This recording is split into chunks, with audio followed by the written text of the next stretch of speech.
এভা নামের একটি মেয়ের গাড়িটা রাস্তার মাঝেই নষ্ট হয়ে যায়। আর উপায় না দেখে সে গাড়িটা সেখানেই ফেলে পায়ে হেঁটে সামনে এগোতে শুরু করে। সঙ্গে সে একটা অস্ত্রও নিয়ে নেয়, কারণ চারপাশে কখন কোন জম্বি এসে ঝাঁপিয়ে পড়ে তা বোঝার উপায় নেই। কিছু দূর যাওয়ার পর হঠাৎ করেই একটা জম্বি এভার উপর হামলা করে। মুহূর্তটা খুব ভয়ঙ্কর ছিল, কিন্তু এভা কোনোভাবে নিজেকে সামলে নিয়ে জম্বিটাকে মেরে ফেলে।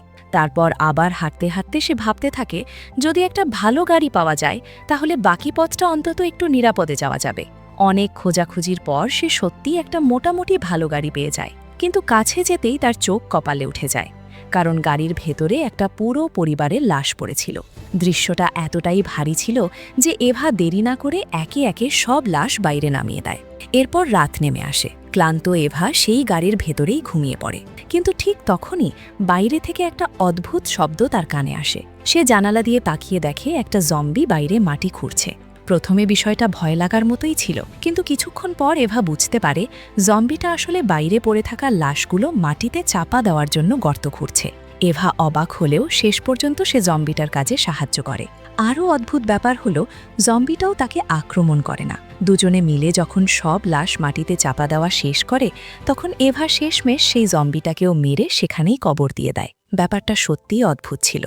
তবে ঠিক তখনই সে জম্বিটার আইডি কার্ড দেখে বুঝতে পারে সেও ওই পরিবারেরই একজন ছিল। পরদিন অনেকটা পথ পাড়ি দেওয়ার পর এভা শেষমেশ এনস্কো রিসোর্টে পৌঁছে যায়। সেখানে অনেক খোঁজার পর একটা রুমের ভেতর সে এমন কিছু দেখতে পায় যা দেখে সে পুরোপুরি ভেঙে পড়ে। সে কান্নায় ভেসে যায়, কারণ এত কষ্ট করে এখানে এসে সে এমন কিছু দেখবে এটা ভাবতেই পারেনি। কিন্তু টুইস্টটা তখনও বাকি ছিল। এখান থেকেই গল্প আবার কিছুটা পেছনে চলে যায়। আমরা দেখি পাস্টে এভা নামের এক মেয়ের জীবন।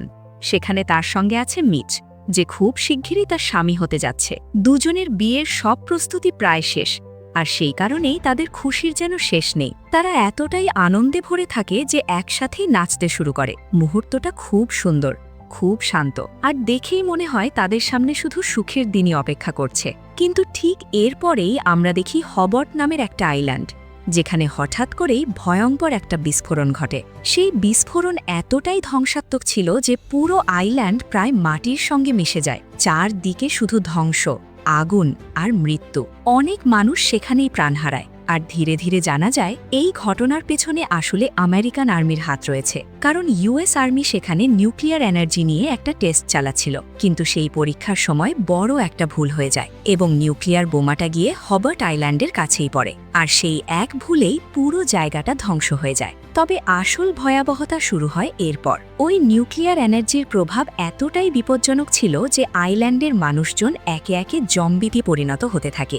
এই এনার্জি সরাসরি তাদের মস্তিষ্কে আঘাত করে, ফলে তারা আর স্বাভাবিক মানুষ থাকে না। তারা যেন জীবিত থেকেও মৃত, একদম হাঁটতে থাকা লাশে বদলে যায়। এইদিকে আমরা এভাকে একটা প্লেনে বসে থাকতে দেখি। সে হবার্ট আইল্যান্ডেই যাচ্ছে, কারণ তার স্বামী মিচ ওই আইল্যান্ডে কাজ করত। আর এই ভয়ঙ্কর দুর্ঘটনার খবর পাওয়ার পর থেকেই এভা ভীষণ চিন্তায় পড়ে যায়। তার মনে শুধু একটাই কথা, মিচ বেঁচে আছে তো। এই কারণেই সে নিজের স্বামীকে খুঁজতে সেই আইল্যান্ডে রওনা দেয়। একই সময়ে প্লেনে এভার মতো আরও অনেক মানুষ ছিল, যারা নিজেদের পরিবারকে খুঁজতে সেখানে যাচ্ছিল। অর্থাৎ এভা একা নয়, আরও অনেকেরই একই কষ্ট, একই দুশ্চিন্তা। অনেকটা পথ পেরিয়ে অবশেষে এভা আইল্যান্ডে পৌঁছে যায়। তারপর সে যখন এয়ারপোর্টের বাইরে নিজের জিনিসপত্র নিয়ে বের হতে যাচ্ছে, ঠিক তখনই এক মহিলা অফিসার তাকে থামায়। তিনি এভাকে জিজ্ঞেস করেন, তুমি এই আইল্যান্ডে কিসের জন্য এসেছ? তখন এভা শান্ত কিন্তু দুশ্চিন্তায় ভরা গলায় বলে, আমার স্বামী মিচ এই আইল্যান্ডে আটকা পড়ে আছে। আমি শুধু তাকে খুঁজে বের করতেই এখানে এসেছি। এভার কথা শুনে মহিলা অফিসার বুঝতে পারে মেয়েটা সত্যিই জরুরি কারণে এখানে এসেছে। সে মিথ্যা বলছে না, কিন্তু তবুও অফিসারটাকে বাইরে যেতে দেয় না, কারণ এই মুহূর্তে পুরো আইল্যান্ডটাই ভয়ঙ্কর ঝুঁকির মধ্যে আছে। বাইরে বের হওয়া মানে নিজের জীবনকে সরাসরি বিপদে ফেলে দেওয়া। তাই সে খুব কড়া গলায় এভাকে বলে দেয়, এয়ারপোর্টের বাইরে যাওয়া একদম নিষেধ। এদিকে এভা আরও বেশি চিন্তায় পড়ে যায়। তার মাথায় তখন শুধু একটাই প্রশ্ন ঘুরতে থাকে, সে এখন মিচকে খুঁজে বের করবে কিভাবে, তাকে বাঁচাবে কিভাবে। ঠিক তখনই কথা বলতে বলতে সেই অফিসারের কাছ থেকে এভা একটা স্পেশাল ফোর্স টিমের ব্যাপারে জানতে পারে। আসলে কিছু পুলিশ অফিসার আর কয়েকজন যাত্রী মিলে একটা বিশেষ টিম তৈরি করছে। এই টিমের কাজ হলো শহরের বাড়িঘর ঘুরে যেসব মৃতদেহ পড়ে আছে সেগুলো বাইরে বের করে আনা। এই কথা শোনার পর এভার সঙ্গে সঙ্গেই সিদ্ধান্ত নেয় যে সেও এই কাজে যোগ দেবে। বাইরে থেকে দেখলে মনে হয় সে শুধু পুলিশকে সাহায্য করতে চায়, কিন্তু তার আসল উদ্দেশ্য একটাই, যেভাবেই হোক নিজের স্বামী মিচকে খুঁজে বের করা। সেই কারণেই সে ইচ্ছা করেই এই স্পেশাল টিমে যোগ দেয়। কিছুক্ষণ পর কয়েকজন অফিসার সব টিম মেম্বারকে এক জায়গায় ডেকে পাঠায়। সেখানে সবাইকে স্পষ্ট করে নিয়ম বুঝিয়ে দেওয়া হয়। বলা হয় শুধু ঘরের ভেতরে পড়ে থাকা লাশগুলোই বাইরে আনতে হবে, আর যদি কোথাও জম্বি দেখা যায় তাহলে সঙ্গে সঙ্গে অফিসে খবর দিতে হবে। মানে এই মিশন শুধু ভয়ঙ্কর না, যে কোনো সময় মারাত্মক হয়ে উঠতে পারে। এরপর পুলিশ সবাইকে একটা বাসে তোলে এবং শহরের ভেতরে নিয়ে যায়। সেই বাসেই এভাও ছিল, আর সেখানেই আমরা ক্লে নামের একজন লোককে দেখি। সেও অন্যদের মতো পুলিশকে সাহায্য করতে এসেছে। কিছু সময় পর সবাই শহরের মাঝখানে পৌঁছে যায়। তারপর পুলিশ স্পেশাল টিমের সদস্যদের দুজন করে আলাদা দলে ভাগ করে দেয়। এভার টিমমেট হয় ভিকি।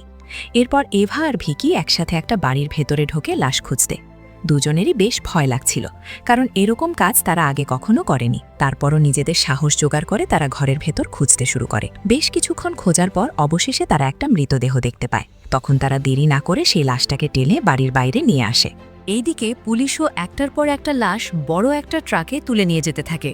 আর ঠিক তখনই এভার চোখ পড়ে ভিকির দিকে। সে লক্ষ্য করে ভিকি ভেতর থেকে ভীষণ ভয় পেয়ে গেছে। আসলে এমন কাজ সে জীবনে কখনো করেনি। চারপাশে সেই ভয়ঙ্কর দৃশ্য আর মৃতদেহ দেখে তার অবস্থা পুরো কাঁপাকাঁপি। শেষমেশ সে ভয় সামলাতে না পেরে এভাকে সেখানেই ফেলে পালিয়ে যায়। অন্যদিকে ক্লের সঙ্গীর অবস্থাও প্রায় একই রকম ছিল। সেও কাজের চাপে আর ভয়ঙ্কর পরিবেশ দেখে আর থাকতে পারে না। সেও ক্লেকে ছেড়ে পালিয়ে যায়। এরপর যখন ক্লে আর এভার দেখা হয় তখন তারা বুঝে যায় এখন একে অপরকে নিয়েই কাজ চালাতে হবে। তাই দুজন মিলে নতুন টিম বানায় এবং একসাথে কাজ করার সিদ্ধান্ত নেয়। এরপর এভা আর ক্লে শহরের অনেক বাড়িতে ঢুকে একের পর এক লাশ বাইরে বের করতে থাকে। কাজটা যেমন কঠিন তেমনি মানসিকভাবেও খুব ভয়ঙ্কর, কারণ দুর্ঘটনায় মানুষগুলো এমনভাবে মারা গেছে যে অনেকের দেহ দেখাই কঠিন, চিনে ওঠা তো আরও কঠিন। একটা লাশ দেখে এভা আর ক্লে দুজনেই থমকে যায়।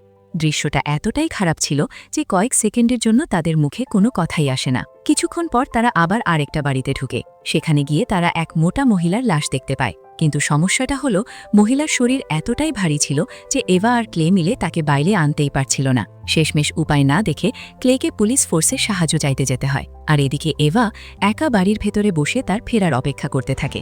কিছুক্ষণ পর ক্লে কয়েকজন অফিসারকে নিয়ে ফিরে আসে। তারপর সবাই মিলে অনেক কষ্টে সেই মহিলার লাশ বাড়ি থেকে বাইরে নিয়ে আসে। সেই একই সন্ধ্যায় এভা, ক্লে আর স্পেশাল টিমের অন্য সদস্যরা একসাথে বসে খাবার খাচ্ছিল। কিন্তু সেই সময় এভার চোখ পড়ে এক মহিলার দিকে। মহিলা নিজের স্বামীর কথা মনে করে ভেঙে পড়েছে। তার স্বামীও সেই দুর্ঘটনায় মারা গেছে, তাই সেই স্বামীর লাশ জড়িয়ে ধরে কাঁদছিল।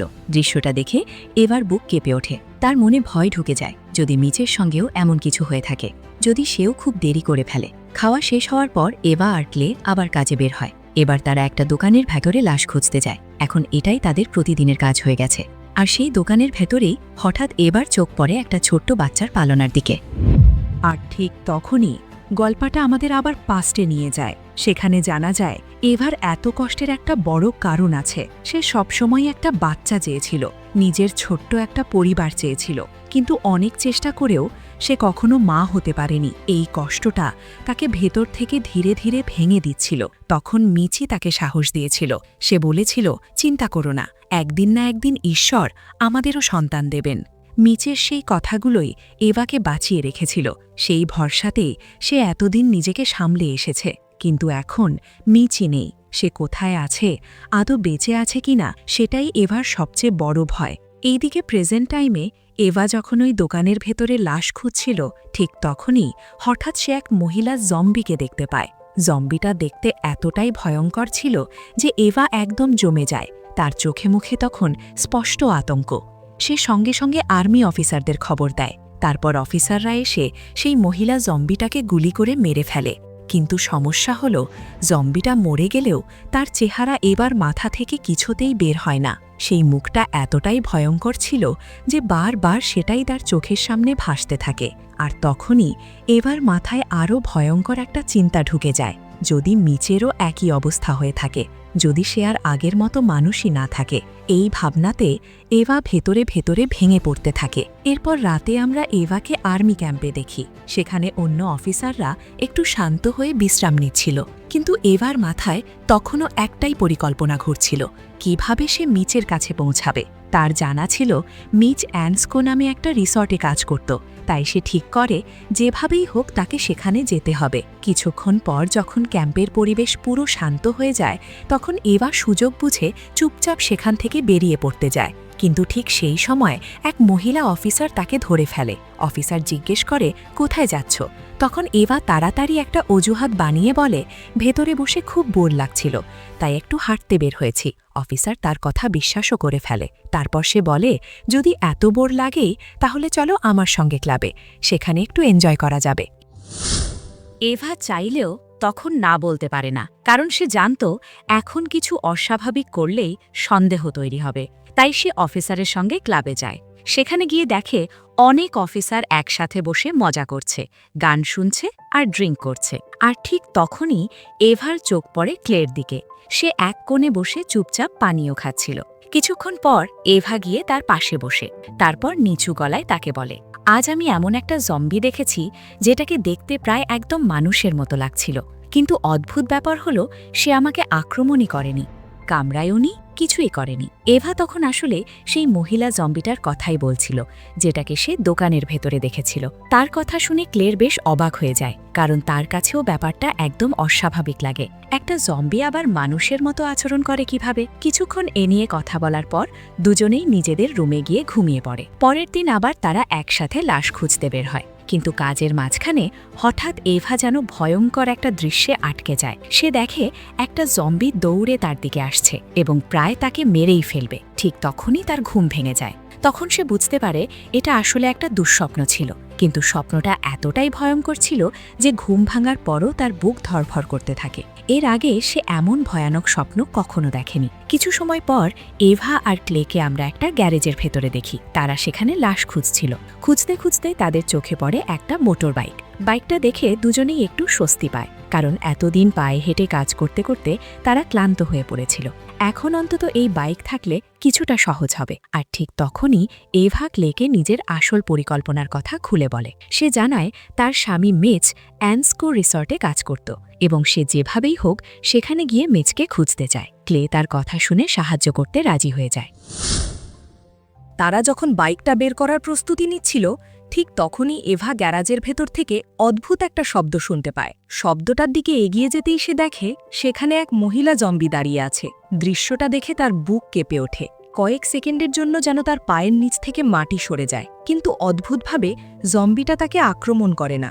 এই কারণেই এভা ব্যাপারটা নিয়ে আর বেশি মাথা ঘামায় না। সে পুলিশকেও কিছু জানায় না, কারণ তার মনে হয় এখন এসব বলতে গেলে সে আবার ঝামেলায় আটকে যাবে এবং মিচকে খুঁজতে দেরি হয়ে যাবে। তাই সে ক্লেকে নিয়ে বাইকে চড়ে অ্যান্সকো রিসর্টের দিকে রওনা দেয়। পথে যেতে যেতে তারা দেখে সামনে দিয়ে আর্মি অফিসারদের একটা গাড়ি চলে যাচ্ছে। তখন ধরা পড়ার ভয় থেকে তারা তাড়াতাড়ির একটা নিরাপদ জায়গায় লুকিয়ে পড়ে। গাড়িটা চলে গেলে তারা আবার রওনা হয়। এরপর রাস্তার মধ্যে একটা হাসপাতালের পাশ দিয়ে যাওয়ার সময় ক্লে সেখান থেকে 2টা অক্সিজেন মাস্ক নিয়ে নেয়, কারণ পুরো শহরে তখন ভয়ঙ্কর বিষাক্ত গ্যাস ছড়িয়েছিল, যা যে কাউকে মুহূর্তে মেরে ফেলতে পারে।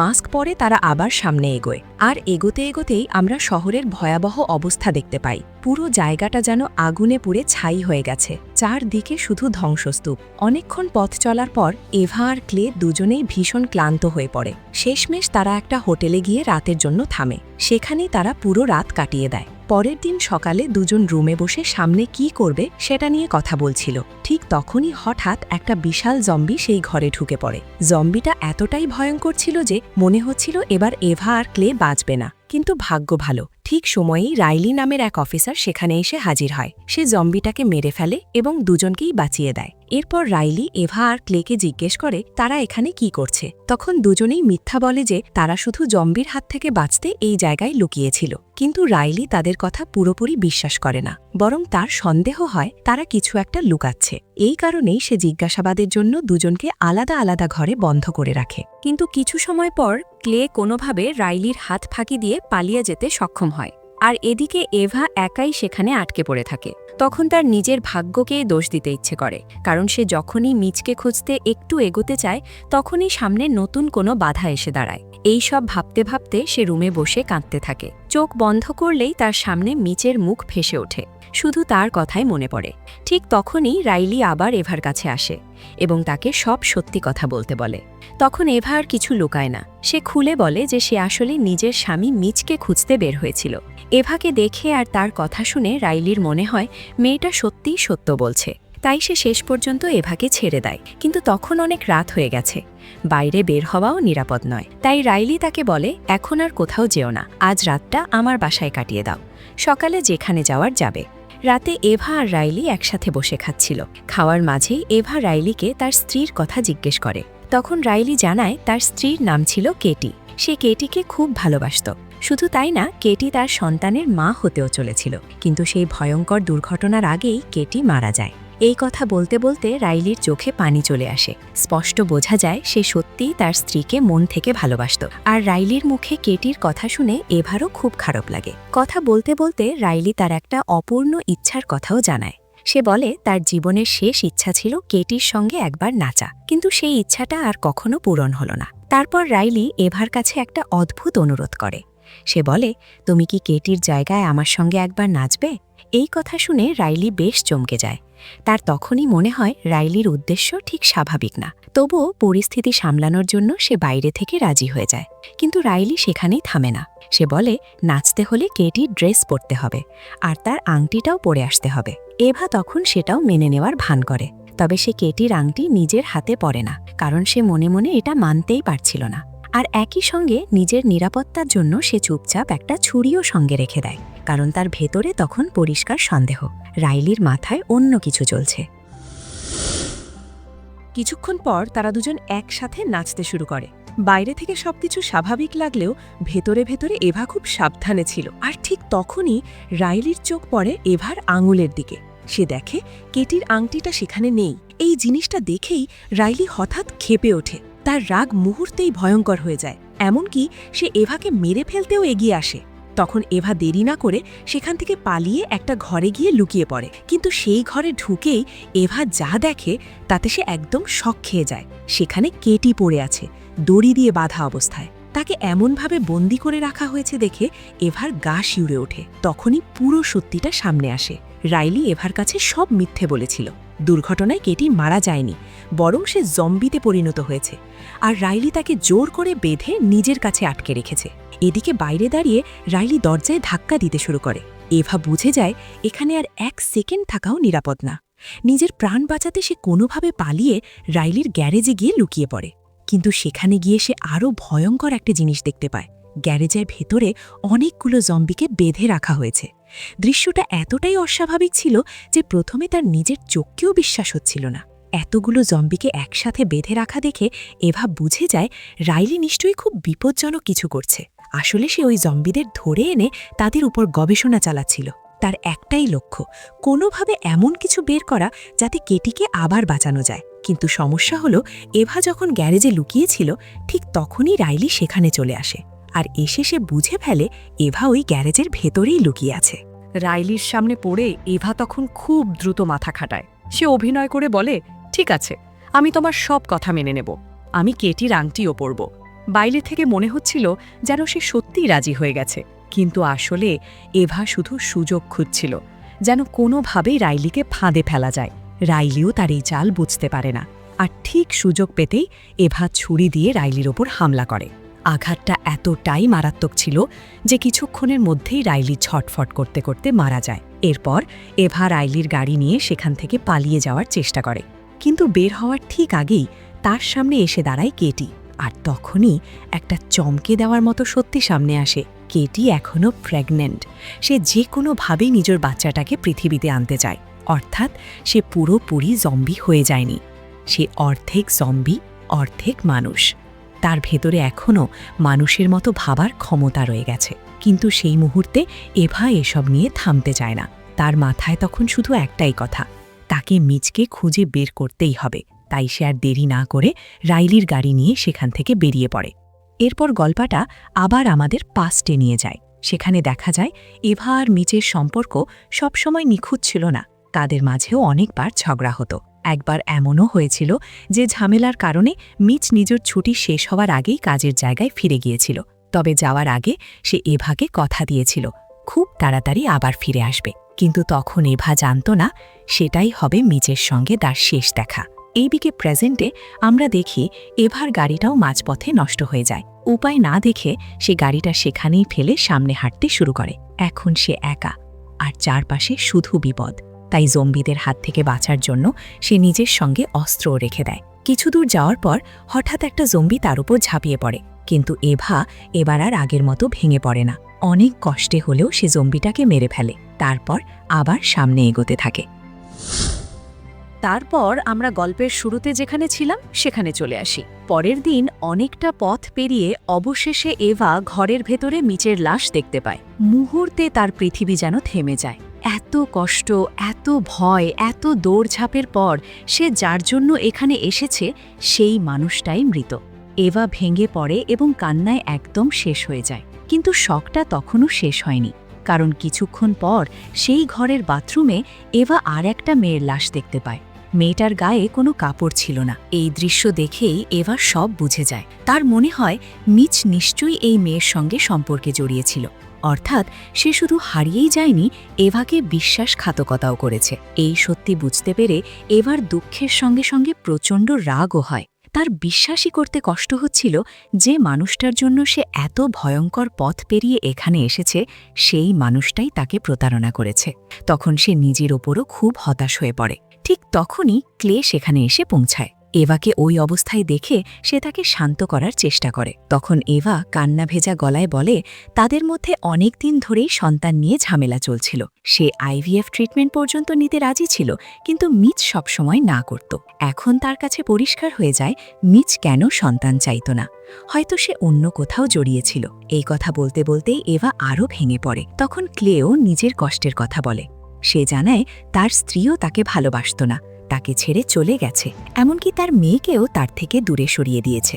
এইভাবে এভা আর ক্লে দুজনেই বুঝতে পারে দুজনের জীবনেই একই রকম বিশ্বাসঘাতকতা ছিল। এই কারণেই এভা মনে মনে সিদ্ধান্ত নেয় আজকের পর সে আর কখনো মিচের কথা মনে করবে না। কিছুক্ষণ পর এভা আর ক্লে রিসর্টের ভেতরে একসাথে একটু স্বাভাবিক হওয়ার চেষ্টা করে, কিন্তু ঠিক তখনই হঠাৎ আরেকটা জম্বি এভার উপর হামলা করতে আসে, আর আগের মতোই অনেক কষ্টে এভা আবারও সেটাকে মেরে ফেলে। পরের দিন সকালে এভা একটা শেষ সিদ্ধান্ত নেয়। সে নিজের আঙ্গুল থেকে মিচের বিয়ের আংটিটাও খুলে ফেলে দেয়, কারণ এখন সে আর চায় না মিচের কোনো স্মৃতিই তার সঙ্গে জড়িয়ে থাকুক। তার কাছে সবকিছু শেষ হয়ে গেছে। এরপর এভা আর ক্লে মিচের লাশ একটা বোটে তুলে নিয়ে যায় এবং সমুদ্রে ভাসিয়ে দেয়। তারপর সেখানে বিস্ফোরণ ঘটানো হয়।